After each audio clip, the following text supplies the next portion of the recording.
Nuestro diario vivir está poblado por múltiples acciones.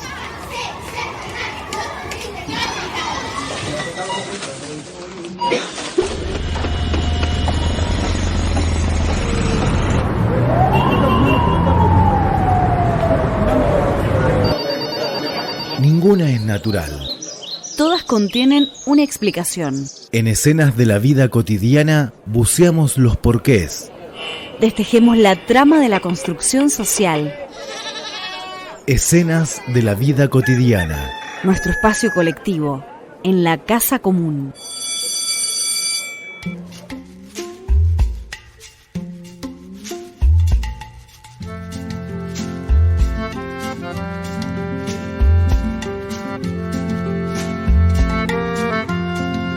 Buenas tardes para todas, para todos.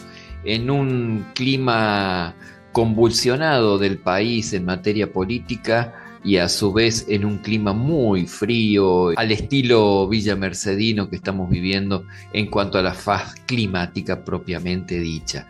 Estamos comenzando el programa número 14 de nuestra Escenas de la Vida Cotidiana. Así vamos transitando en la 93.7 de la radio Umbime, situado físicamente en Villa Mercedes y por streaming y por distintos modos digitales hacia todo el mundo, y también con los compañeros de La Cigarra de San Francisco del Monte de Oro.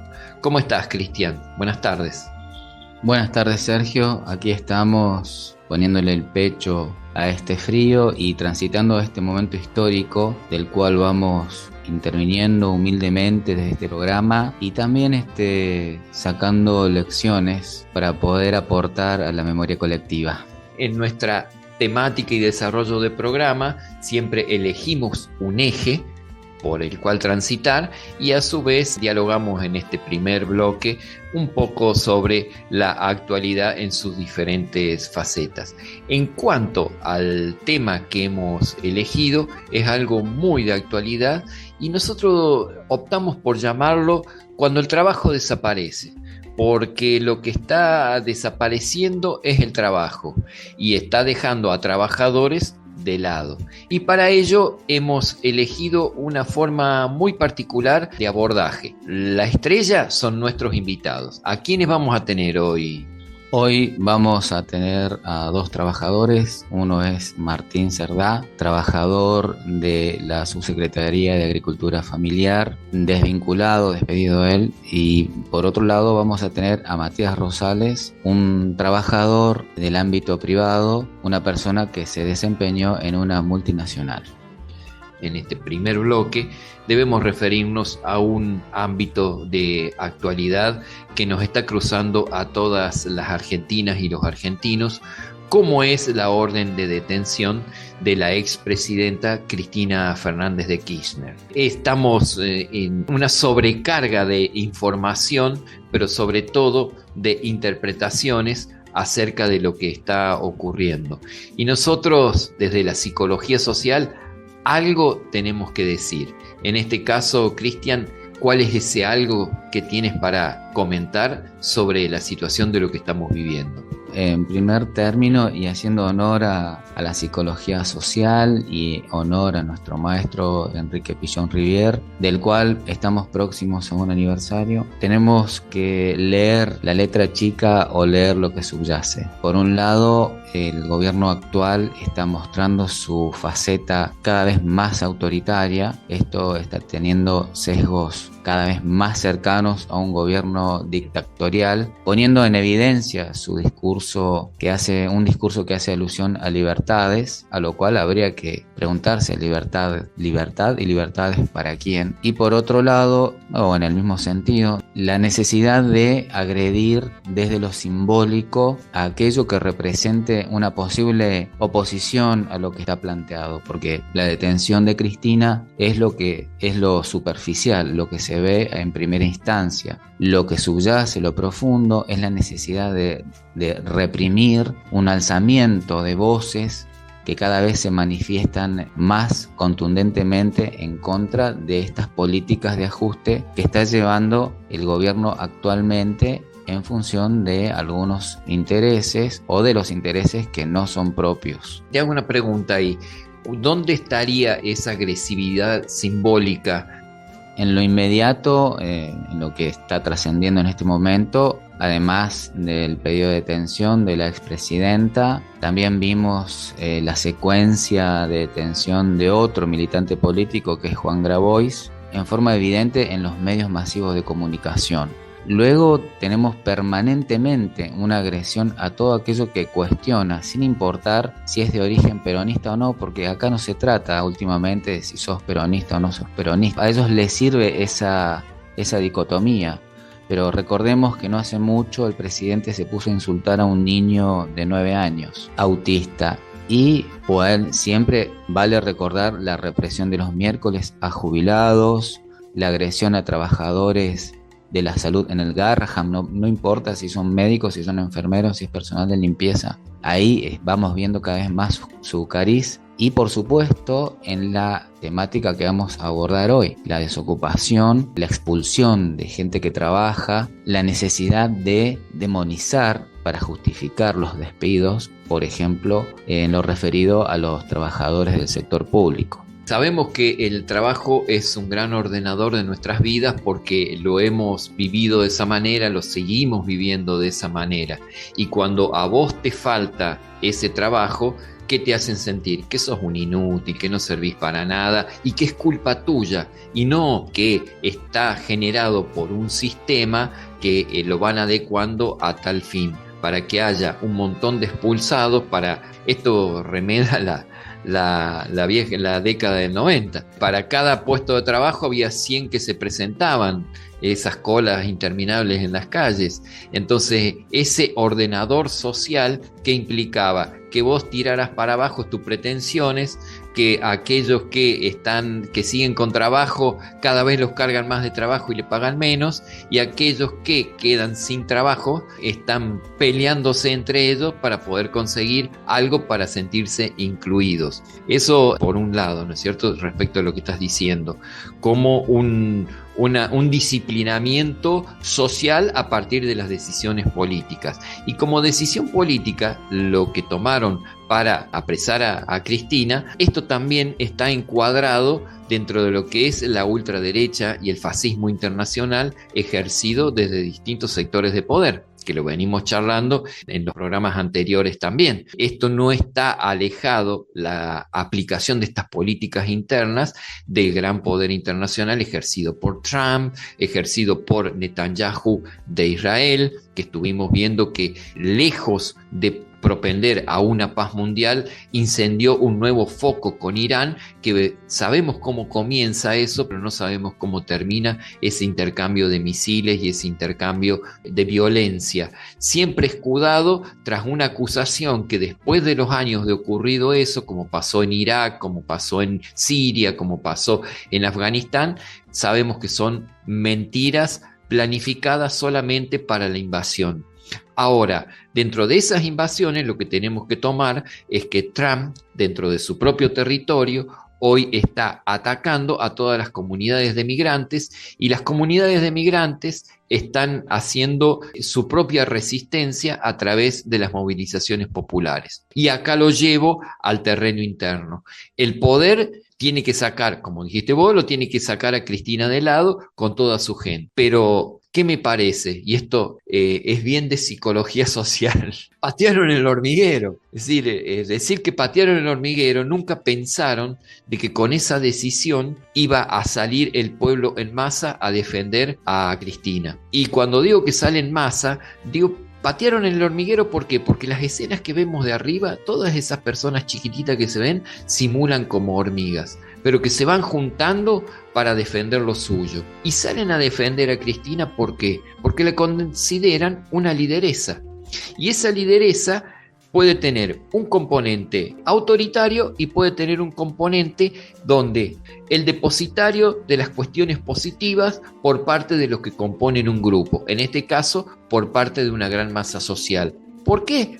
porque las políticas implementadas en la época de Cristina eran para repartir un poco de la masa de dinero que había, agrandarla para los sectores más desposeídos y para quitar un poco a los más grandes. Eso es imperdonable dentro del sistema mundial en el cual estamos viviendo, y por eso yo considero que hoy la tienen presa, y los agitadores sociales a través de los medios de comunicación están desesperados porque lejos de que Cristina se sentara a llorar o cosas por el estilo, reaccionó de una manera imprevista y la movilización popular es una realidad. Así que se han encontrado, creían que con esto estaba todo acabado, pero estamos justamente en el interregno donde se está dando una nueva situación.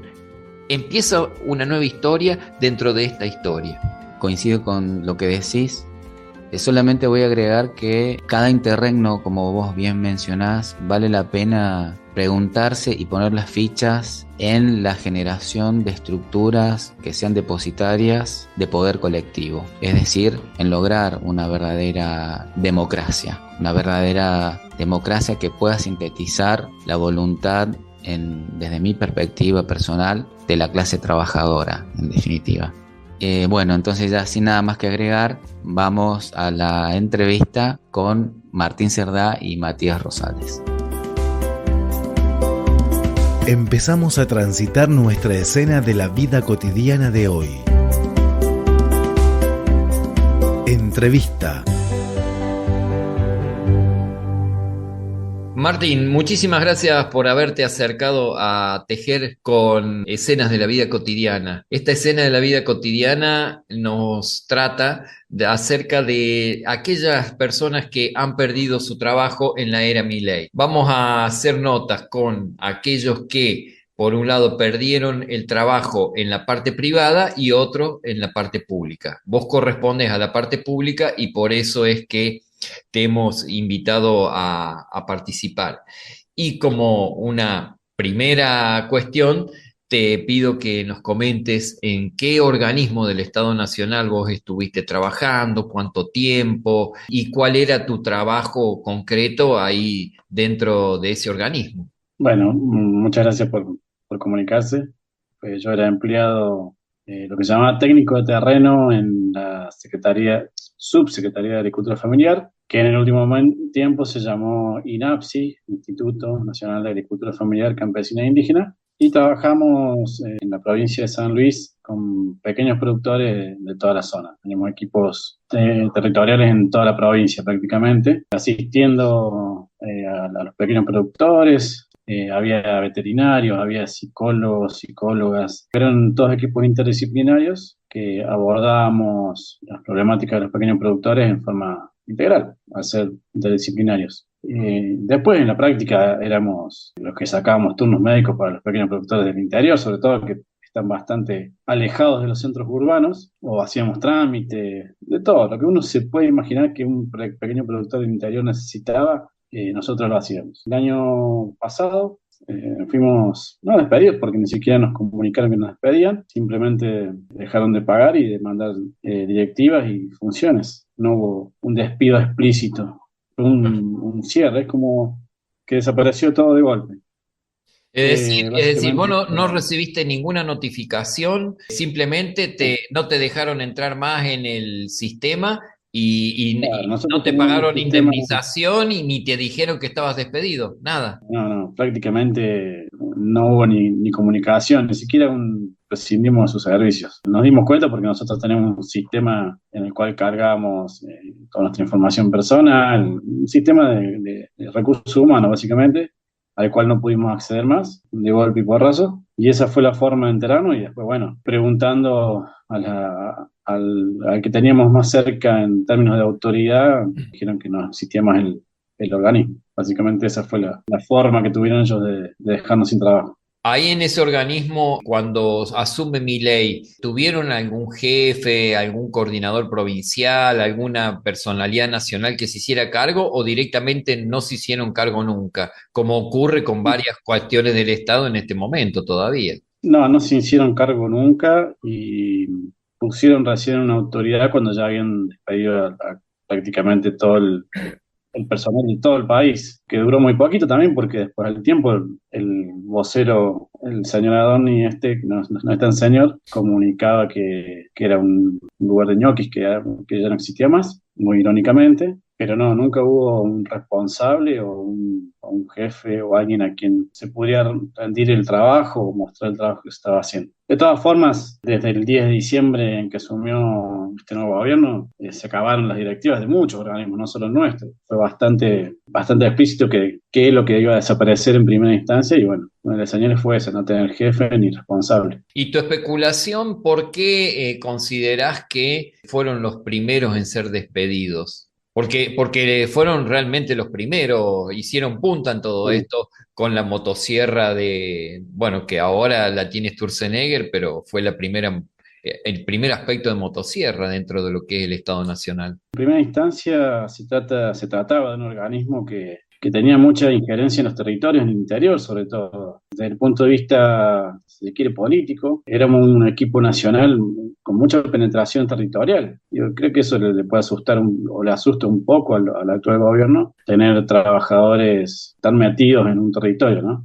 Y no éramos muchos, pero éramos un equipo, creo que cerca de 1.200 técnicos en todo el país, que como te decía, teníamos una llegada a un sector de uno de los más relegados, si se quiere, a nivel productivo. Tocaba hacer ese trabajo, casi una relación de amistad teníamos con los Claro. productores, tenemos todavía. Y después, en segunda instancia, creo que un gran error o un grave error de la anterior gestión fue transformar nuestro organismo que tenía rango de subsecretaría, que era parte de un ministerio, si se quiere, en un instituto sin ningún sustento ni presupuestario, ni histórico, digamos, como que borraron parte de la historia que viene desde antes de la subsecretaría, allá por los años 90 con el PSA, con el Programa Social Agropecuario, y un error fue ese también, querer hacer un instituto sin ningún tipo de sustento económico y legal. Creo que se la dejaron servida, digamos, de alguna forma para que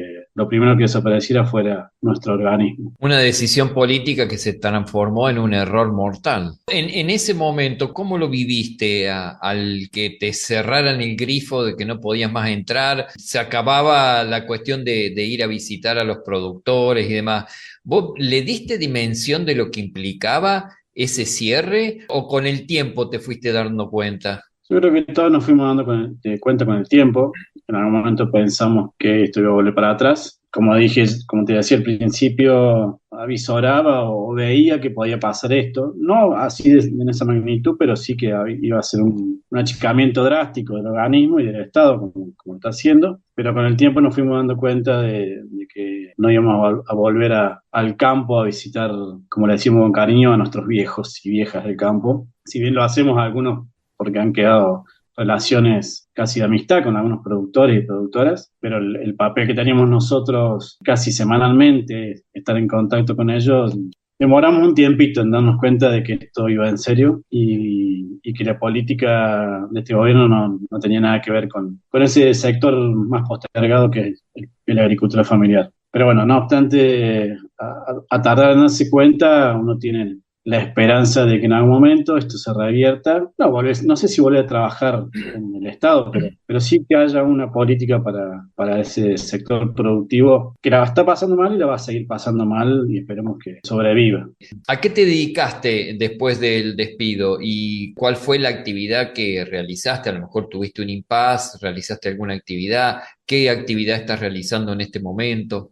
Después del despido, del no despido, porque en realidad nunca supimos Sí, que nos habían despedido, tal cual. yo empecé a trabajar justamente con un pequeño productor que en realidad se dedicaba más a la construcción. Junto con él él ya trabajaba como empleado, tenía una pequeña explotación y empecé a trabajar con él en la parte administrativa y bueno, y ahora estamos con una pequeña pyme Ujú. de construcción, pero que de todas formas hoy está complicado el sector, después del parate de toda la obra pública, la obra privada sufrió el mismo destino, y en general la actividad económica está bastante deprimida en nuestra provincia, creo que todos lo van a notar o lo estamos notando, y bueno, empezamos a dedicarnos a eso, y algunas pequeñas cuestiones productivas en el campito este productor y en una tierra que tengo yo. Pero bueno, también es todo emprendimiento, volver a empezar, porque además uno trabajaba 100% en el Estado en ese momento y nunca previmos o tuvimos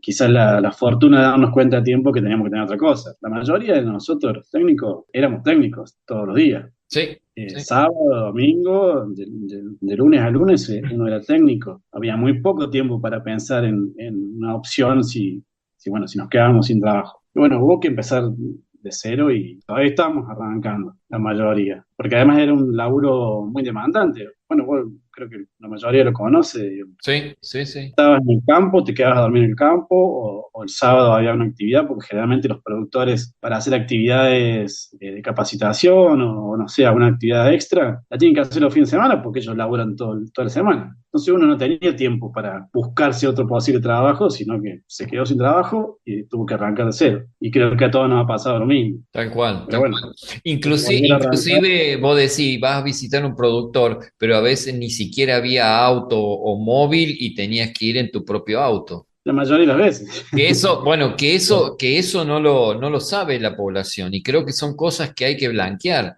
porque trabajador del Estado se lo ha vituperado, se lo ha demonizado, han tratado de todo y sin embargo este tipo de realidades son muy desconocidas y específicamente en la agricultura familiar. La dedicación de un técnico de la agricultura familiar, las horas que permanecía en el campo, antes de poder empezar a trabajar, que tenías que sentarte y que es la lógica, sentarte a tomar unos mates, tomar confianza y demás, todo un trabajo de acercamiento, porque además hay una perspectiva cultural en todo eso. Y la forma de entrar al campo del pequeño productor en el interior de la provincia te demanda un montón de tiempo porque imagínate que han sido postergados toda la vida, entonces de pronto le llegaba un técnico de la capital prometiéndole asistencia y trabajo y bueno, eso lleva un tiempo de convencerlo. Para contar una anécdota chiquita, digo, nosotros hemos llegado hasta los productores muertos en el auto,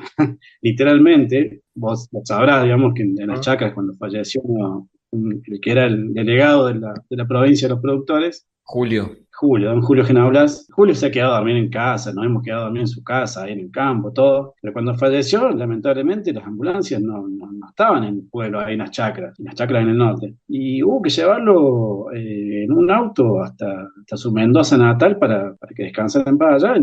Literalmente llevamos el cajón. Sí. Y eso no había, ni no pedíamos la chata o esperábamos que la chata estuviera.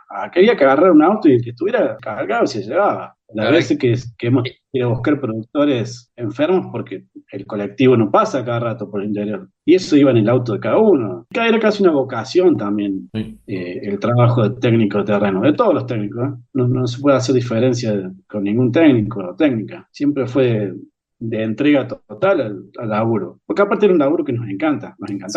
Sí, tal cual.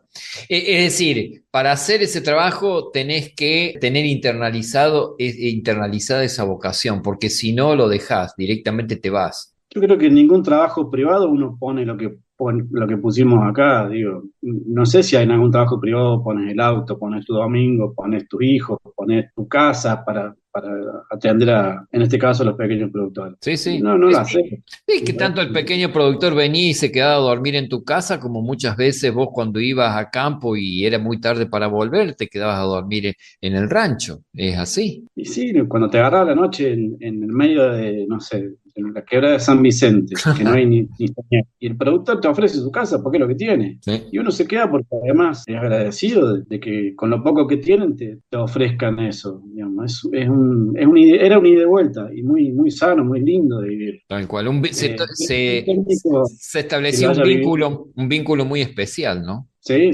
totalmente. Hay técnicos que son padrinos de hijos de productores y viceversa. Digo. Ese era el nivel de relación que teníamos en San Luis y en todo el país.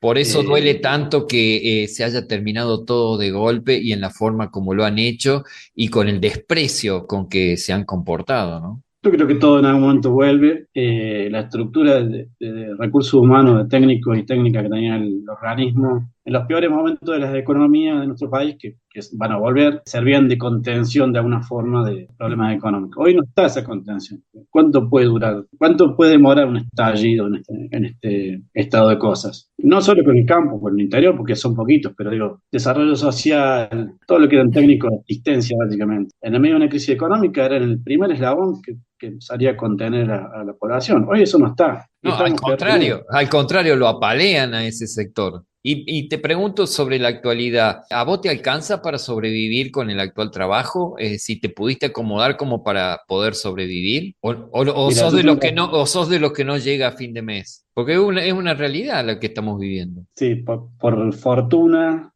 y gracias a políticas de Estado, yo tengo mi casa, digo, lo tengo que agradecer gracias al Procrear, que fue un plan que implementó la expresidenta Cristina Fernández de Kirchner. Gracias a ella yo tengo casa. Y después, por suerte, convivimos, tenemos una familia en la que los dos trabajamos, y así todo cuesta muchísimo llegar a fin de mes, pero bueno, no soy un representativo de la realidad, me parece. Hay gente que está mucho peor que yo, o que mi familia, y bueno, y como te decía, tengo la fortuna de tener por lo menos una pareja que también labura y todo el día, y de no pagar alquiler. Digo, el que paga alquiler hoy tiene que trabajar uno para pagar alquiler y otro para ver si paga la tarjeta de crédito. Tal cual, tal cual, sí, sí, sí, porque los alquileres se han ido tan arriba y tan abajo los sueldos que un sueldo hoy cubre solamente a gatas un alquiler. Alquiler, un par de impuestos y ya está, te comiste el salario. Y además Sí. nos contamos un montón de cuestiones que quizás hace 10 15 años no estaban. Hoy, si no tenés internet, estás como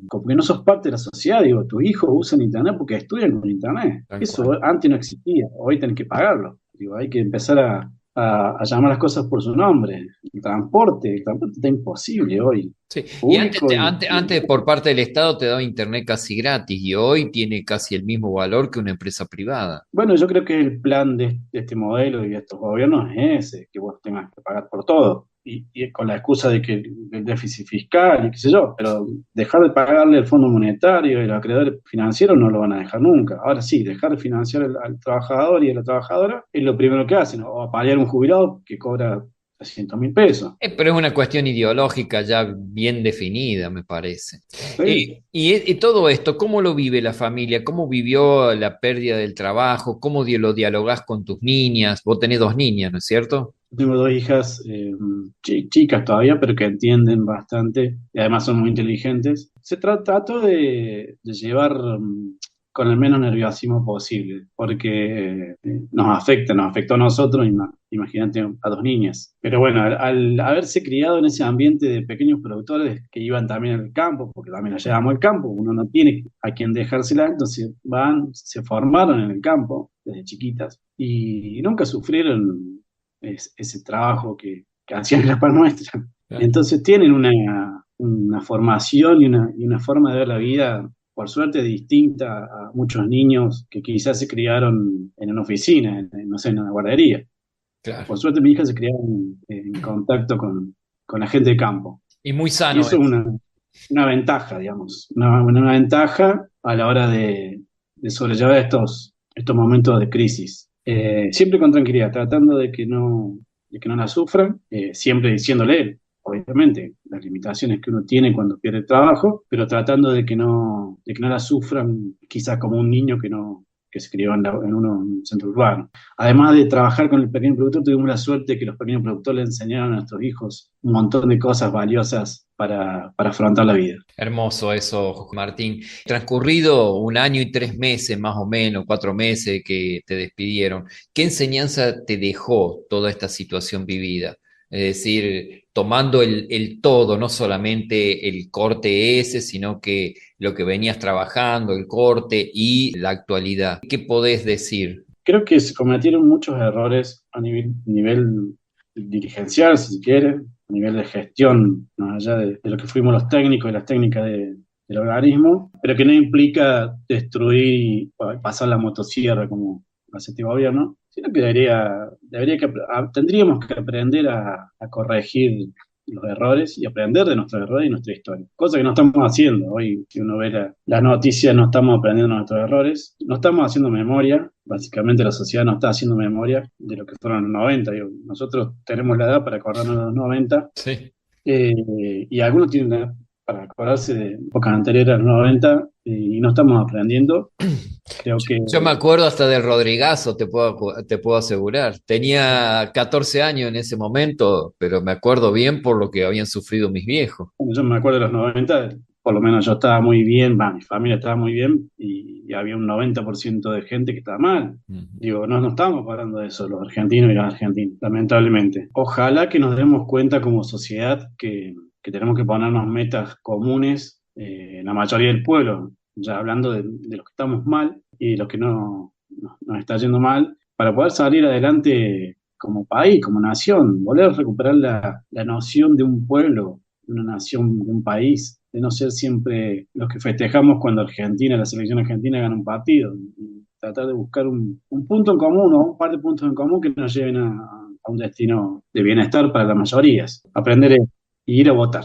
Creo que es muy importante participar en las elecciones y votar. Sobre todo Por este más año. que no haya del otro lado alguien a quien elegir, hay que ir a votar. Martín, muchísimas gracias por haber tejido con nosotros esta escena de la vida cotidiana porque ha sido muy valiosa realmente. Bueno, muchas gracias a usted. Y ojalá que en otras circunstancias hablemos de cómo está mejor el pequeño productor y la agricultura familiar y la población en general, los habitantes de nuestro país. Esperemos que así sea. Un abrazo. Gracias, Sergio. Un abrazo. Escenas de la vida cotidiana, nuestro espacio colectivo, en la casa común. Después de escuchar la entrevista con Martín Cerdá, requiere hacer una interpretación desde nuestro núcleo psicosocial por el cual estamos sostenidos acerca de lo que hemos escuchado. Me dejó algo como decir, cuando el trabajo desaparece sin decir adiós.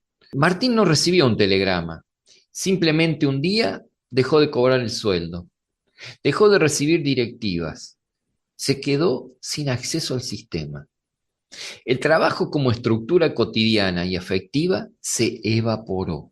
Desde la psicología social y particularmente de la perspectiva pichoniana, el trabajo no es solo una actividad para ganarse la vida, es una trama de vínculos, un espacio de identificación, de roles compartidos, de reconocimiento. Es, en gran medida, la matriz desde la cual se organiza la vida cotidiana y se construye la identidad personal y colectiva. Entonces, ¿qué tenemos que decir? Que Martín no era solo un técnico, era parte de un equipo territorial, profundamente involucrado con los productores y las productoras de San Luis, sobre todo del ámbito norte de la provincia, noroeste. Como él mismo cuenta, usaban sus autos personales, trabajaban los fines de semana, llevaban a sus hijas al campo, dormían en los hogares rurales cuando los sorprendía la noche. En ese vínculo con los pequeños productores no había únicamente una función técnica, sino una implicación afectiva, ética y fundamentalmente humana.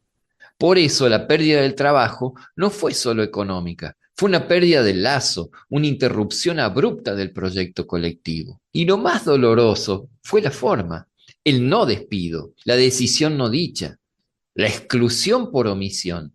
En términos de Pichon-Rivière podríamos hablar de una situación de enfermedad social, una ruptura del vínculo sin mediación simbólica, sin reconocimiento, que deja al sujeto solo, desarmado frente a una realidad que no encuentra explicaciones. Entonces Martín, como muchos otros, por lo que escuchamos en la entrevista, no se quedó quieto. Se sumó a una pyme en la construcción, acompañó desde lo administrativo, se reorganizó junto a su familia, pero no idealiza. Reconoce que la red de contención se ha debilitado. Yo diría que se está destruyendo completamente, que la economía de la provincia está deprimida, que llegar a fin de mes es un esfuerzo cotidiano, incluso teniendo la vivienda propia, como él mismo reconoce que desde el procrear le fue asignado. Y reconoce también que hay familias en condiciones mucho más precarias. Desde la psicología social entendemos que las crisis también pueden ser oportunidades de aprendizaje, pero eso solo ocurre si hay una posibilidad de elaborar, de simbolizar, de inscribir lo vivido en un proyecto colectivo. Para eso hacen falta políticas que cuiden, palabras que reparen, comunidades que escuchen. Y Martín lo dice claramente, este modelo de país no contempla al trabajador ni al jubilado, ni al pequeño productor. Y, sin embargo, él sigue apostando a la construcción de una nación con metas comunes, con memoria de lo vivido, con bienestar para las mayorías. Y ahí está el punto clave, transformar la experiencia dolorosa en conciencia, en aprendizaje social. No para quedarse en la nostalgia, sino para que lo vivido se convierta en acción transformadora, en un nuevo proyecto, porque lo contrario a la crisis no es el orden, lo contrario es el vínculo, el lazo que permite pensar juntos, sostenernos, buscar salidas colectivas. Y eso, en definitiva, es lo que este programa intenta hacer cada semana cuando ponemos en palabras las escenas de la vida cotidiana. Escenas de la vida cotidiana, nuestro espacio colectivo en la casa común. Entrevista. Y ahora, como habíamos anunciado en esta jornada, continuamos con la entrevista a Matías Rosales. Continuamos con la segunda entrevista de la temática del programa del día de hoy. Estamos hablando de lo que significa la pérdida de trabajo y cómo se modifica la cotidianidad. Ahora nos acompaña Matías Rosales, quien fue trabajador durante 13 años en una empresa multinacional. Buenas tardes, soy Matías Rosales. Como ya decía Cristian, trabajé 13 años en una empresa multinacional, una empresa del rubro de la alimenticia muy conocida en el sector. Después de 13 años trabajando en el mismo lugar, la verdad es que a uno se le modifica mucho la cotidianidad. Uno organiza su vida en base a los horarios del trabajo. Su vida no solamente en cuanto a los horarios del trabajo, obviamente al ingreso que genera ese trabajo, y al quedarse uno sin trabajo se fue todo por el caño. No sabes qué hacer con tu tiempo, no sabes qué hacer para cumplir como proveedor, que es lo que uno está acostumbrado. Y vos, estabas hablando recién de lo que significa estar laburando. ¿Vos qué concepción traes de lo que significa ser un laburante y trabajar? ¿Cuál es la primera imagen que se te viene a tu cabeza? Básicamente se viene la imagen a la cabeza de alguien que es útil a la sociedad. Uno al estar sin trabajo, la verdad es que todo eso se te desaparece, te transformás, te autopercibís como un inútil, por decirlo así. No quería ser tan duro, pero es lo que me viene a la cabeza ahora.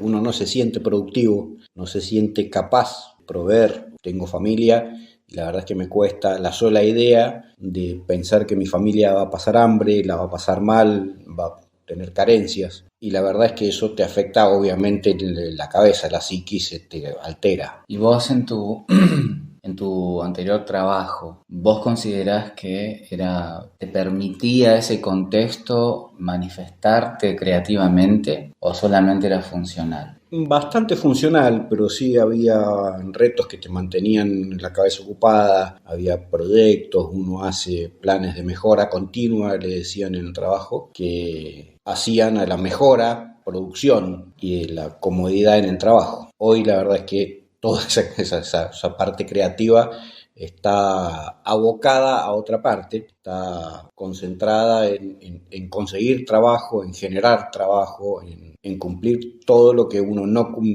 cumplía en ese momento y hoy no puede cumplir. Hay como una especie de disonancia entre la realidad y las expectativas. Por supuesto, yo en este momento tengo más de 40 años, tengo formación, soy técnico electricista, tengo mucha experiencia en todo lo que es fábricas, he trabajado en varias fábricas, he trabajado en distintos rubros incluso, y uno esperaría conseguir trabajo teniendo en cuenta que no soy una persona mayor, que todavía tengo mucho para dar y tengo la capacitación y la experiencia. Uno esperaría que todas esas aptitudes fueran reconocidas. Sin embargo, ya llevo un tiempo buscando trabajo y obviamente no son tan reconocidas, y sí, esa es la realidad en comparación con lo que uno esperaría. Sos un tipo que dijiste, 13 años trabajando ahí en la multinacional, pero vos ya tenías alguna experiencia, ¿sabés lo que significa tener trabajo perderlo, dejarlo, volver a salir a buscar, enganchar otra vez trabajo y así sucesivamente. En el contexto actual que estamos transitando ahora, referido a las otras situaciones, estamos hablando de 13 años para atrás, ¿cuál es la diferencia que vos ves en la demanda que habría en el famoso mercado laboral? ¿Qué están buscando? Sinceramente no sé qué están buscando, obviamente depende del rubro, nadie busca lo mismo, pero son, como te decía recién, uno esperaría que busquen a alguien con experiencia, no está pasando. Lo que estoy viendo, sí, hoy que tengo que salir, es que la demanda en el mercado laboral hoy está planchada. He tenido conversaciones con gente que trabaja en selectoras y que te dicen que hace ya varios meses que están sin pedidos, lo que te afecta bastante más en la altura, en el momento de proyectarte. Y ahí es donde uno termina abocando la parte creativa en otro tipo de producción, y la verdad es que estoy sacándole fichas, por decirlo de algún modo, aparte de conseguir empleo en otra cosa, porque no hay pedidos de empleo. Todo eso está bastante parado, sobre todo en la parte privada. O sea, vos te referís a conseguir empleo en relación de dependencia. ¿A eso te referís? ¿A qué te referís cuando decís estoy buscando en otra cosa?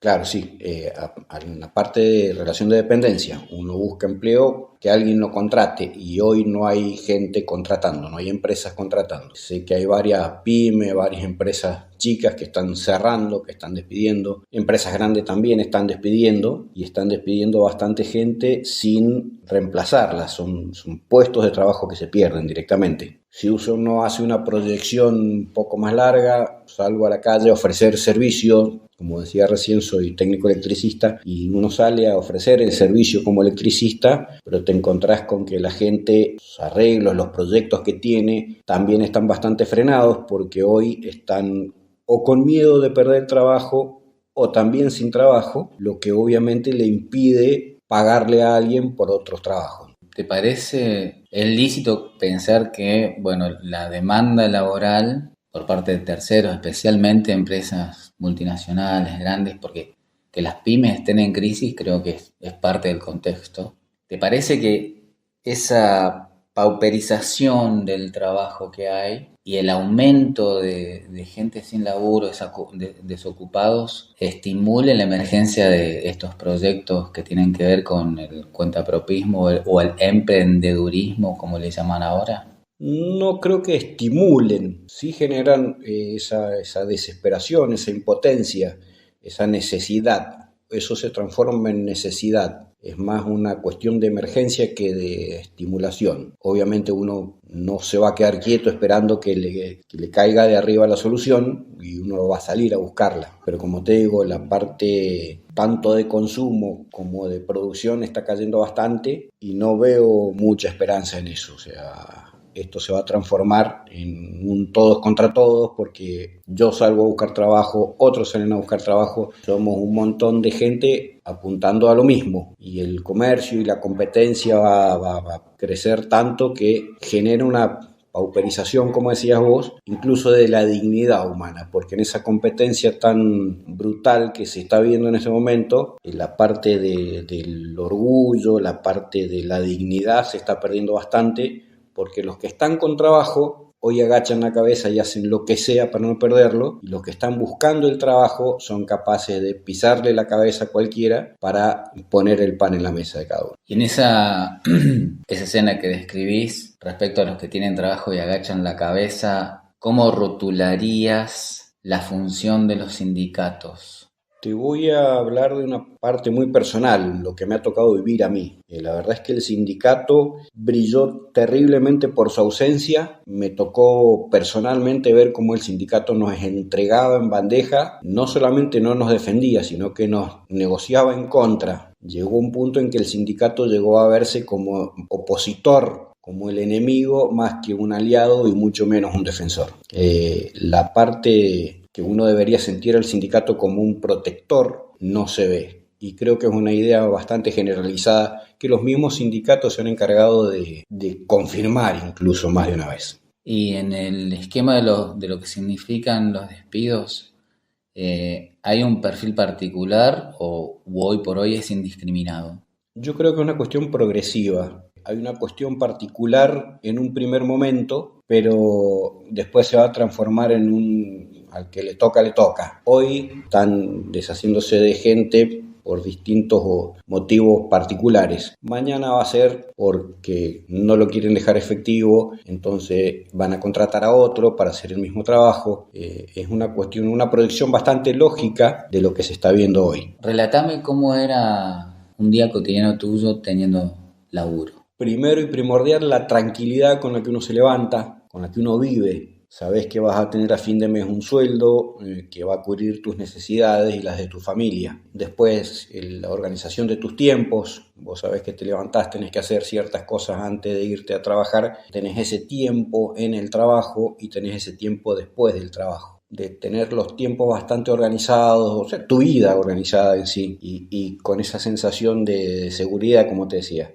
que te sobra el tiempo. Yo en este momento no es que mi tiempo sobrante lo estoy ocupando en buscar trabajo. O sea, de algún modo, mi tiempo intento no desorganizarlo tanto, sino ese tiempo que tenía para buscar trabajo, en el trabajo, lo estoy usando para buscar trabajo. Pero a medida que pasa el tiempo y no se consigue, la verdad es que tanto el ánimo como la organización de la que hablábamos recién se van diluyendo bastante. Ahora que estás transitando este proceso, digamos que es un proceso crítico, ¿no? Donde, bueno, como vos mismo decís, hay un montón de cosas que se han desestructurado, que ya no están. ¿Qué considerás que son tus mejores aliados? ¿Qué o quiénes te acompañan para seguir adelante en este proceso, en esta búsqueda? Y bueno, poniéndole el pecho todos los días, básicamente. Mis mejores aliados son mi familia, que me dan tranquilidad. El segundo aliado es eso, la tranquilidad que me da mi familia, para no caer en una desesperación, no caer en el pozo. Mi otro aliado es saber que uno tiene mucho para dar todavía. Eso. O sea, básicamente una red vincular, una red afectiva que te sostiene. Que me sostiene y que al mismo tiempo me obliga a seguir exigiéndome a mí mismo para no terminar siendo una carga para ellos, que es lo último que uno pretende, ser una carga para la familia. ¿Cómo pensarías vos la salida de toda esta situación, en tu opinión? ¿Es individual o colectiva? En este momento se está viendo que todo apunta hacia lo individual, pero sabemos que no es así. O sea, sabemos que la situación tiene que cambiar para que todo mejore, ya sea para conseguir empleo, que una fábrica busque empleados, o que alguien tenga la situación óptima para generar empleo, no se está dando en este momento. Y colectivamente tenemos que generar un cambio. El cambio nunca lo dio una sola persona, siempre fue grupal, siempre fue en equipo. Incluso en el trabajo, cuando había un cambio que sí funcionaba, era porque en equipo lo hacíamos todos. Todos colaborábamos en la planificación del cambio y todos lográbamos ese cambio. Nunca un cambio vino desde una sola persona y lo consiguió esa sola persona. Bueno, y ya vamos cerrando con estas reflexiones de Matías. Quiero agradecerte por tu participación y bueno, darte mi apoyo y mi aliento para que continúes adelante y siempre sabes que podés contar conmigo. Bueno, muchas gracias, Cristian. Siempre es importante sentirse acompañado en todos los procesos. Y ojalá cambie esto para bien, siempre, para todos. Un saludo atento y que tengan buenas tardes. ¿Quiénes hacemos escenas de la vida cotidiana? Producción y conducción, Cristian Jiménez y Sergio Garis. Mesa de redacción, María Inés Alman Bornes, Cristian Jiménez, Alejandro Flores y Sergio Garis. Estética de audio, Walter Miranda y Vilma Ruiz. Controles técnicos, Sebastián Agüero.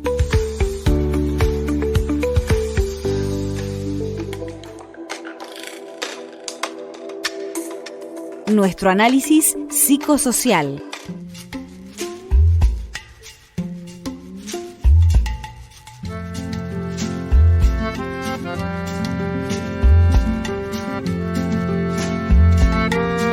Quisiera mencionar que respecto a la entrevista de Martín, me resultó muy interesante porque yo iba, a medida que iba escuchando, iba recorriendo todos esos lugares que mencionó, como la Quebrada de San Vicente, y tengo muy presente, alguna vez anduve ahí como estudiante de agronomía, cómo es toda esa dinámica y ese esquema con los productores, esos tiempos, esa cadencia, esa idiosincrasia propia del lugar. Y luego, en mi función como empleado público, yo soy docente. Es cierto, vos en un punto mencionás que hubo mucha anuencia por parte del gobierno a denostar al empleado público, y los empleados públicos, ustedes en la Subsecretaría de Agricultura Familiar llegaron hasta poner vehículos y el cuerpo, ¿no? Y los docentes, por nuestra parte, también siempre terminamos poniendo recursos didácticos, material, cosas para nuestros estudiantes, y también ponemos el cuerpo. Eso también hace el empleado público. Y ahora, ya abordando la entrevista de Matías, voy a tomar algunas puntas que surgieron del diálogo con otra colega psicóloga social.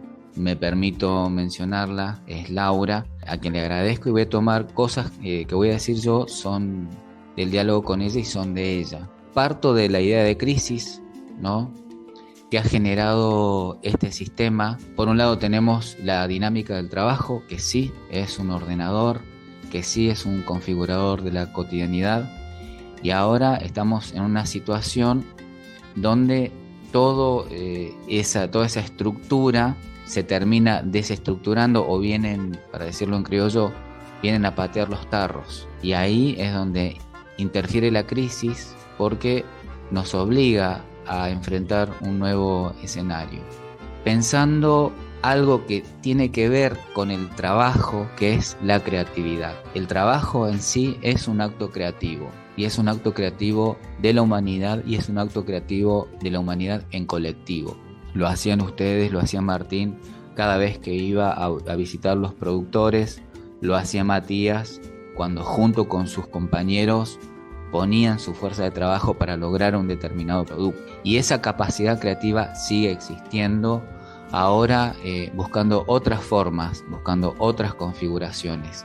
Ahora, lo que me parece que en ambos casos resuena, y tenemos que volverlo evidente y no algo como que trasciende por debajo, primero es que el trabajo es un fenómeno colectivo, y que cuando uno de nuestros pares, uno de nuestros compañeros se queda sin laburo, tiene que haber y hay un andamiaje colectivo que lo sostiene.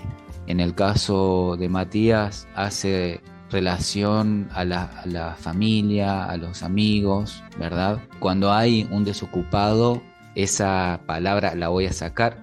Cuando hay un trabajador que ha sido apartado de su función creadora, de su función de trabajo, ¿sí?, no es solamente esa persona la que queda sin esa posibilidad, sino que es un grupo el que se queda sin una pata menos.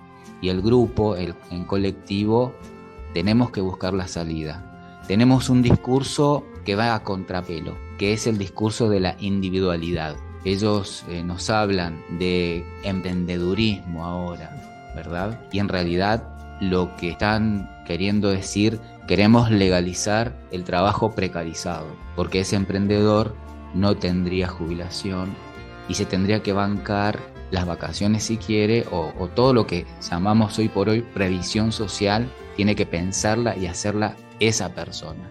Sí, completo con la contradicción de que desde el sistema se han chupado toda la plata y no hay lugar para el emprendedurismo, pero te hacen creer de que vos sos un mal emprendedor si no emprendés. Es todo un juego de palabras, pero es mucho más que ese juego de palabras.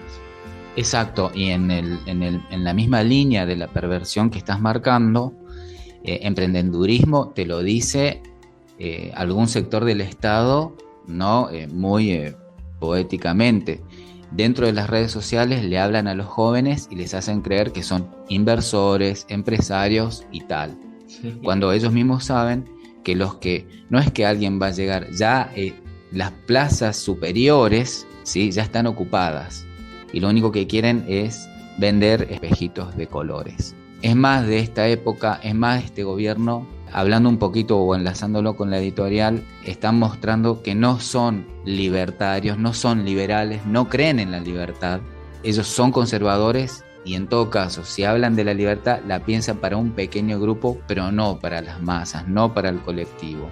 Todos los demás simplemente tenemos que estar subyugados y ser, como dice por ahí el escrito, meros apéndices de carne a un sistema que nos quiere deshumanizar. Sí, comparto absolutamente. Vos sabés que para mí la entrevista que le hiciste a Matías me hizo sentir completamente identificado, porque prácticamente estoy viviendo lo mismo, ¿no? Identificado inclusive hasta lo que habla de la parte gremial. La parte gremial está negociando los despidos de trabajadores y está traicionando, nos está traicionando a todos aquellos que desempeñábamos una labor y que estábamos supuestamente bajo el paraguas protector de una entidad gremial que te cobra todos los meses un aporte para defenderte. Y estamos viendo que la cosa va por otro lado, sobre todo en el caso nuestro de UPCN, a través de Andrés Rodríguez y de toda su gente, que eran nuestros propios compañeros los que nos han traicionado. Entonces a mí eso me ha resonado mucho. Y después el aspecto familiar. Vos sabés, Cristian, que yo en el año 2001, 2002, 2003 estuve trabajando en todo lo que era la parte en Sumate, que era para la atención de chicos que estaban judicializados por el tema de consumo de drogas, y resulta que tuvimos que virar en ese tiempo para atender a la familia por la gran problemática del desempleo. Entonces es algo que va increciendo y que esto ya está planificado desde el sistema. Lo que tenemos que tener en claro que no es culpa de que seamos nosotros unos inútiles, sino que hay un sistema que lo que pretende es que algunos estén incorporados dentro de él y que haya una gran masa de la forma de ejército de reserva, porque nosotros necesitamos ese disciplinamiento para seguir empoderando cada vez más a esa minoría absoluta que maneja todos los piolines de la marioneta universal y trata con gran desagrado a toda la masa, y que no pueda reproducir la vida como lo vino haciendo hasta ahora. Hay que borrarle la historia. Fíjate vos lo que está pasando con el tema de la cultura, de la educación, de la historia. ¿Por qué? Porque eso es lo que busca en definitiva el poder instituido para dominar a las masas. Sí, un poco a modo de síntesis, nefasto el papel del sindicalismo argentino. Creo que esta época sirve para mostrar su verdadera cara, y cuando hablamos de la construcción de una democracia real, vale la pena mencionar de que los sindicatos como herramienta debemos tenerla los trabajadores en nuestras manos y ahí tiene que haber compañeros que deben responder a nuestros intereses. Para eso están. Eso por un lado. Por otro lado, planificar la esperanza con proyecto, pero no esta cuestión de proyecto ligada al emprendedurismo como resuena por ahí. No, es el proyecto en un contexto colectivo, hacia el colectivo y vuelve hacia la persona otra vez. Proyectar, organizar.